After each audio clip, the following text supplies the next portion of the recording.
Seja muito bem-vindo à nossa sexta aula da série Como Lucrar Mais com Projetos Elétricos. No vídeo de hoje, veremos os pontos iniciais para desenvolvimento dos projetos elétricos. Esses projetos são as peças-chave para uma construção, independente se ela é civil, industrial ou comercial. Por isso, é interessante ficar atento aos cuidados com eles, pois um projeto elétrico mal feito pode até tirar vidas. Se você quer saber como fazer um projeto elétrico de forma segura, então se liga no vídeo de hoje.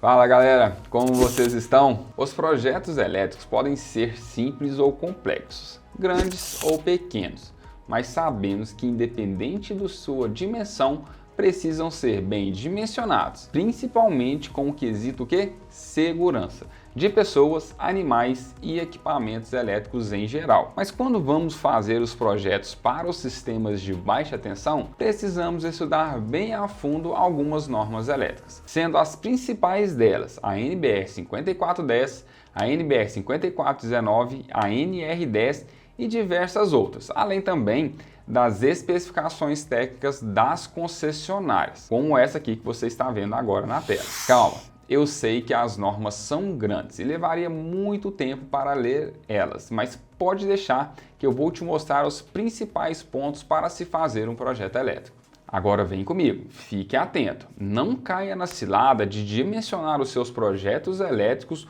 ou fazer uma instalação elétrica sem saber se é aceito pelas normas brasileiras. Porque, infelizmente, vemos diversas instalações com problemas como diminuição da iluminação ao ligar um equipamento elétrico mais potente, como o caso de chuveiro, atuação dos disjuntores com desligamento de circuitos devido à sobrecarga, além de casos mais graves, como queima de máquinas elétricas caríssimas e cabeamentos sendo queimados devido à sobrecarga ou curto-circuito. Na semana passada, estávamos fazendo uma obra de melhoria aqui na E4 e conversando com o pessoal da elétrica, falamos de uma situação muito perigosa, que é muito praticada, passar um condutor neutro para 2 circuitos ou mais monofásicos. Eu já ouvi isso demais. Se você já viu algum conselho assim, deixa aqui nos comentários, por favor.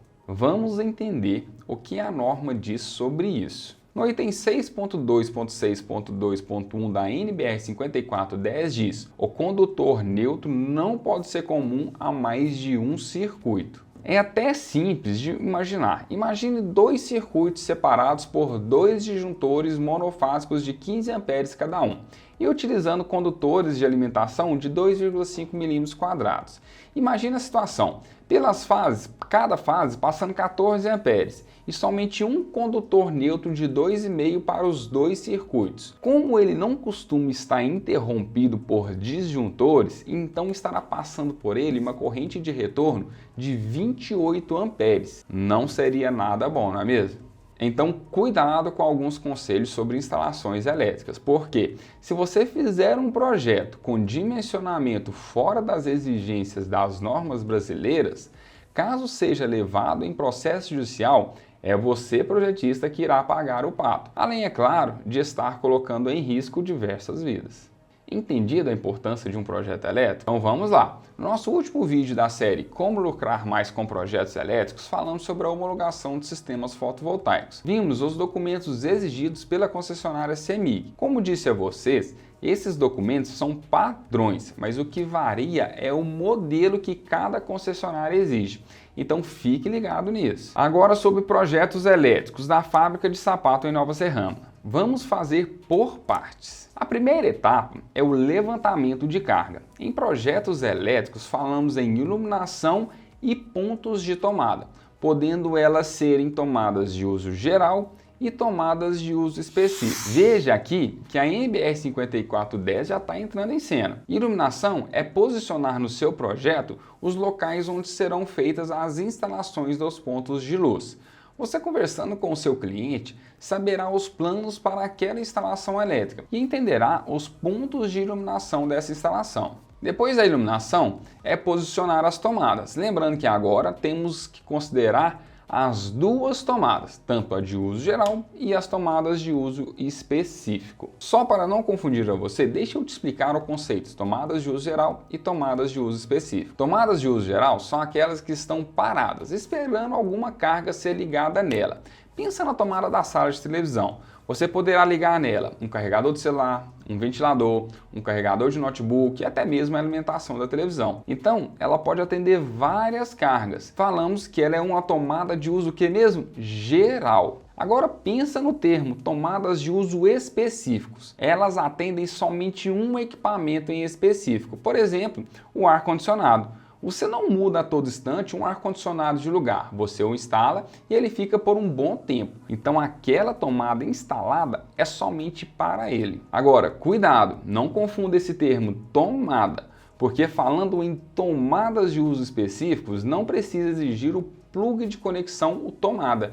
A ligação pode ser feita direta, como em casos iguais a chuveiros elétricos. Sabendo desses termos, vamos voltar ao conceito de levantamento de carga. Alguns clientes, mas não são todos, irão possuir o projeto civil e arquitetônico da sua edificação. Com o projeto arquitetônico em mãos, você saberá o posicionamento das cargas e através disso, você já saberá onde posicionar os pontos de ligação, como tomadas de uso específico, tomadas de uso geral e iluminação. Aqui na fábrica em Nova Serrana foi um meio termo. Ele tinha o projeto arquitetônico, porém não estava completo. Assim, o Túlio foi até o cliente e conversando com ele, fez os desenhos dos equipamentos, iluminação e tomadas junto com ele. Agora, já a NBR 5410 faz uma exigência mínima sobre os pontos de tomada e iluminação. No item 4.2.1.2.2, ela fala que os critérios de iluminação em ambientes de diferentes locais de habitação devem seguir a NBR 5413. Já no item 4.2.1.2.3, pontos de tomada. No item B, C, D e E, a NBR nos mostra as exigências para os pontos de tomada. No item B, ela fala sobre a exigência de pelo menos uma tomada de uso geral em todos os ambientes da instalação e nos demais itens sobre a exigência dos pontos de tomada de uso específico. Eu gosto de frisar que estamos falando de fábricas de sapatos. Se fôssemos fazer um projeto para uma edificação habitável, então deveríamos verificar outros pontos que a norma trata sobre tomada dessas edificações, beleza? Agora sobre iluminação. Vamos utilizar o método de lumens e a NBR ISO 8995 dígito 1, só para você não ficar perdido, a NBR 5413 foi substituído por essa NBR, mas ainda não foi atualizado na NBR 5410. O método de lumens trata da quantidade de lumens para uma instalação e cada lâmpada fornece uma quantidade de lumens. Aí vai de cada lâmpada. Serão utilizadas as lâmpadas de LED tubular de 40 watts. Elas possuem 4.000 lumens por lâmpada. E pelo critério de lumens, precisaremos de 90 lâmpadas desta no ambiente fabril. Pronto, foram definidos os critérios. Agora vem comigo, vou te mostrar como foram posicionadas essas cargas. Como disse a vocês, quando o Túlio pegou esse projeto, ele recebeu o projeto arquitetônico do cliente. O que esse projeto arquitetônico estava dizendo para ele? Que teria no primeiro andar, a gente pode ver, ó, planta baixa do galpão na parte térreo, teria uma sala, um ambiente, um escritório no térreo e teria aqui, ó, uma entrada, um portão metálico de entrada para a fábrica. Então aqui a gente já sabe que perto dessa mesa do escritório terá que ter tomada, porque com certeza vai ter um computador. Perto dessa mesa também terá que ter uma tomada, porque aqui vai ter também um computador. Aqui a gente tem uma subida, né, uma escada para subir para o segundo andar. Então a parte de escritório a gente tem algumas exigências que a gente já vê. Ah, e tem um banheiro também, não posso esquecer dele, né? Então a gente já tem algumas exigências. Perto dessa mesa, tomadas, perto dessa mesa, tomada. Aqui no lavabo também precisa de ter pelo menos uma tomada. E a iluminação, aqui a gente vai ter que ter uma iluminação e aqui a gente pode ter uma ou duas lâmpadas. Eu sugeria duas, uma mais nesse ambiente e outra mais nesse ambiente. Beleza?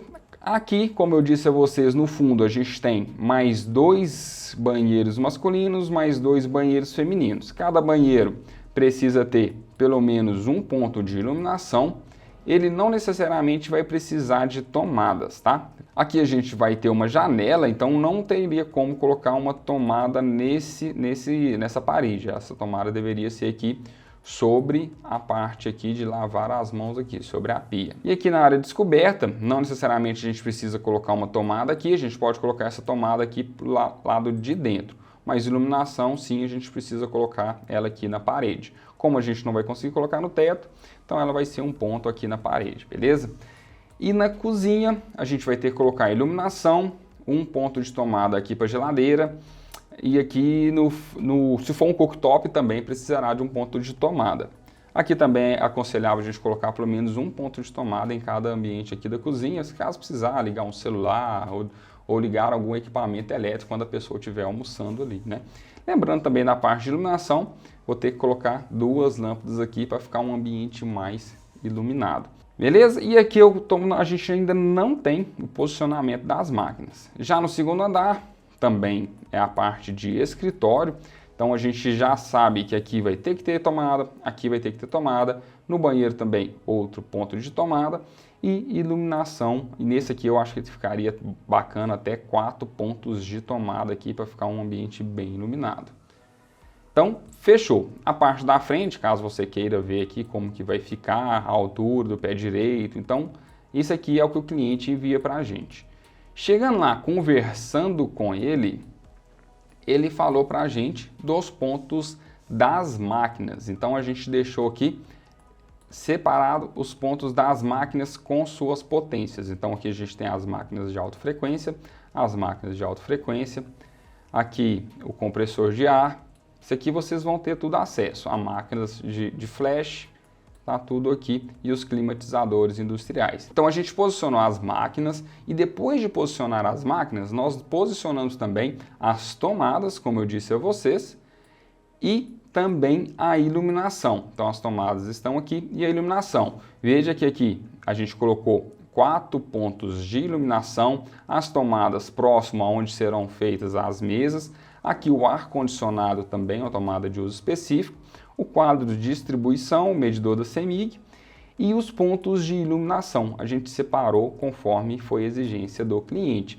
É claro que a gente poderia ter bem feito essas sugestões para ele, né? A gente conversou com ele, onde queria ficar as máquinas, e a gente colocou a iluminação para iluminar essas máquinas. Então ficou bem posicionado aqui. Então a gente fez esses pontos, depois fizemos o método de lumens e descobrimos a quantidade de iluminação que a gente precisaria. Nesses pontos serão utilizados 4 lâmpadas de LED de 40.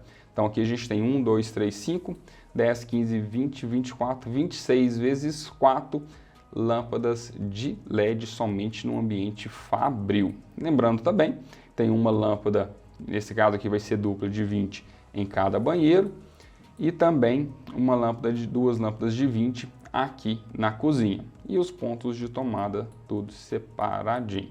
Já no piso do superior também a gente tem os 4 pontos de lâmpada.